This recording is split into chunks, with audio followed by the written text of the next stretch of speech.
দোকানের মতো হয়েছে। আগে থেকে রসে সেদ্ধ করে রাখা মিষ্টিগুলো, এখানে কিন্তু কোনো প্রকার রস দেওয়া যাবে না। দেখুন বন্ধুরা, দেখতে কতটা সুন্দর লাগছে। দেখুন বন্ধুরা।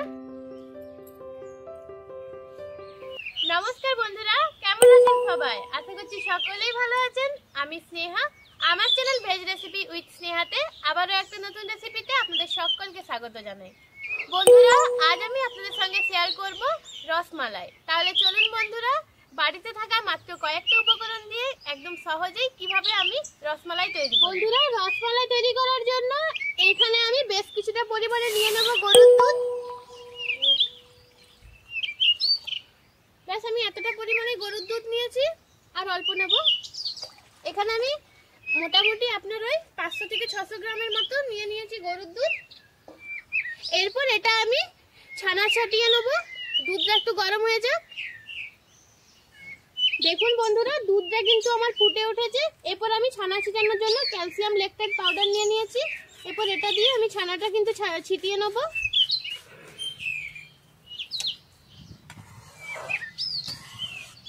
দেখুন বন্ধুরা, ছানাটা কিন্তু আমার খুব সুন্দরভাবে ছিটে গেছে। এরপর এটা আমি কড়া থেকে নামিয়ে নেব।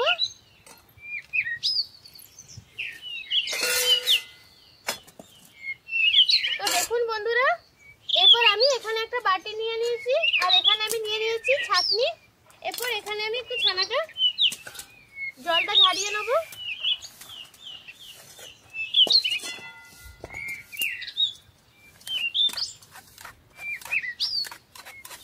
এরপর এটা একটু আরেকটু ঠান্ডা জল দিয়ে ভালো করে ধুয়ে নেব।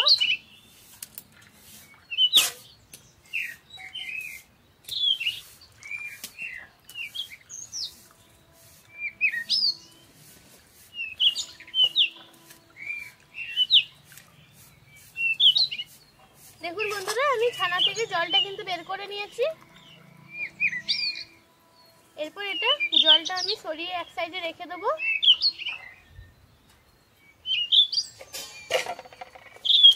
এরপর দেখুন, আমি এই থালাটার মধ্যে একটা কাপড় নিয়ে নিয়েছি। আমি কিন্তু সেরকম কোনো সাদা কাপড় পেলাম না বলে এরকম আমি একটা কাপড় নিয়েছি। এটা কিন্তু আমার একদম নতুন কাপড়। এরপর এখানে আমি ছানাটা দিয়ে দেবো, আর আমি একটু এটা ভালো করে রেখে, এরকমভাবে ভালো করে রেখে একটা নোড়া ওপর থেকে চাপা দিয়ে রেখে দেবো মিনিট 15-এর জন্য। তাহলে বন্ধুরা ফিরে আসছি 15 মিনিট পরে। বন্ধুরা, ছানা থেকে ততক্ষণে জলটা বেরিয়ে যায়, আর আমি ততক্ষণে চিনির শিরাটা তৈরি করে নেব। এই জন্য দেখুন কড়াতে দিয়ে দেবো এই বাটির 1 বাটি পরিমাণে চিনি, আর এই সেম বাটির 3 বাটি পরিমাণে দেবো জল।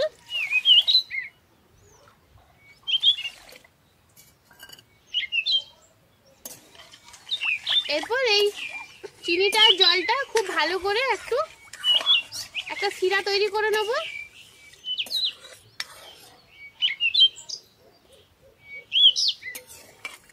দেখুন বন্ধুরা, আমি কিন্তু এই ছানাটা মিনিট 15-এর জন্য একটু জলটা ঝরিয়ে নিয়েছি। এরপর দেখুন আমি এরকম একটা বাটিতে নিয়ে নিয়েছি। একটু ছানাটা হাতে করে দেখুন একটু ঝুরঝুরে করে নিলাম। এরপর এখানে দেবো অল্প পরিমাণে সুজি, একদম অল্প পরিমাণে দেবো, আর দেবো একদম অল্প পরিমাণে ময়দা। এরপর এটা আমি খুব ভালো করে হাতের সাহায্যে মেখে নেব।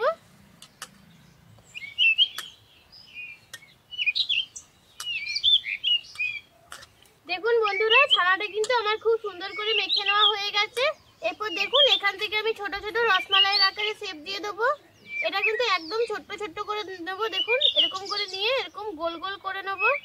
দেখুন সাইজটা কিন্তু একদম ছোট্ট রেখেছি, কারণ এটা রসে দিলে আরো কিন্তু ফুলে ডাবল হয়ে যাবে।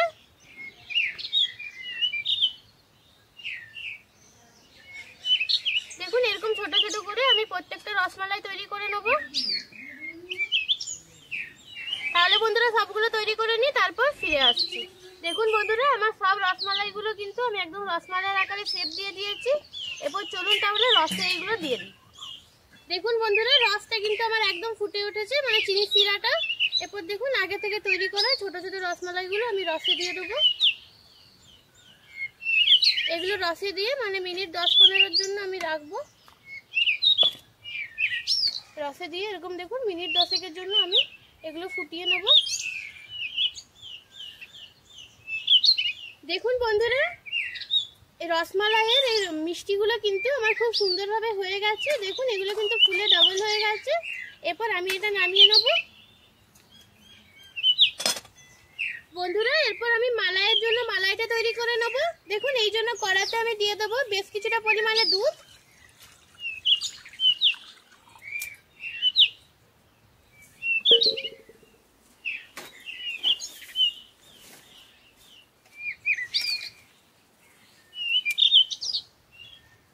দুধটা একটু গরম হয়ে যাক। দেখুন বন্ধুরা, দুধটা আমার হালকা গরম হয়ে গেছে। এরপর আমি এখানে দিয়ে দেবো বেশ অল্প পরিমাণে কেশর। কেশরটা দিলে কিন্তু খুব সুন্দর একটা কালার আসে। আপনারা চাইলে কিন্তু এটা নাও দিতে পারেন। এরপর আমি এখানে অল্প অল্প গুঁড়ো দুধ দিয়ে ভালো করে মিশিয়ে নেব।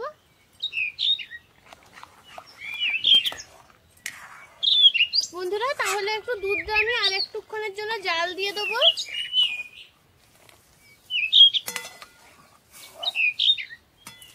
দেখুন বন্ধুরা, দুধটা কিন্তু আমার ফুটে ফুটে অনেকটা গাঢ় হয়ে এসছে। দেখুন আর কালারটাও কিন্তু চেঞ্জ হয়ে গেছে কেশরটা দেওয়াতে। এরপর দেখুন আমি এখানে দিয়ে দেবো অল্প পরিমাণে চিনি।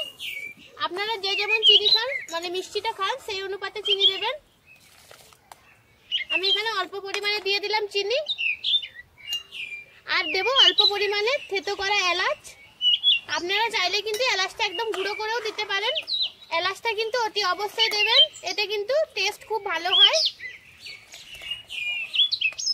এরপর এখানে আমি দিয়ে দেবো আগে থেকে রসে সেদ্ধ করে রাখা মিষ্টিগুলো। এখানে কিন্তু কোনো প্রকার রস দেওয়া যাবে না। দেখুন এরপর এই অবস্থাতে আমি এটা মিনিট 5-7 জন্য ফুটিয়ে নেব। তাহলে বন্ধুরা ফিরে আসছি 5-7 মিনিট পরে। দেখুন বন্ধুরা, আমি 5 মিনিট পর ফিরে এসেছি। দেখুন এটা কিন্তু আমার খুব সুন্দরভাবে হয়ে গেছে। এরপর এটা আমি নামিয়ে নেব। দেখুন বন্ধুরা, এরকম আমি একদম মিষ্টির দোকানের মতো, মিষ্টির দোকানে যেরকম খাপে রসমালাই সাধারণত বিক্রি হয়, আমি এরকম খাপগুলো নিয়ে নিয়েছি। দেখুন মানে বাটিগুলো। এরপর এখানে দেখুন আমি এই বাটিগুলোতে দিয়ে দেবো রসমালাই।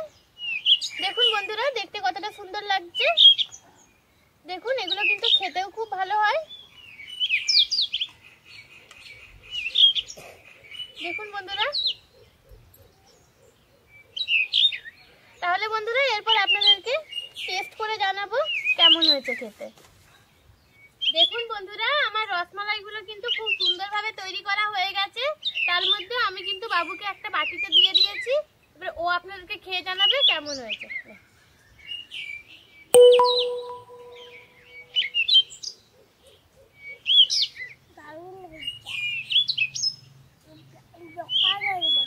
দোকানের মতো হয়েছে।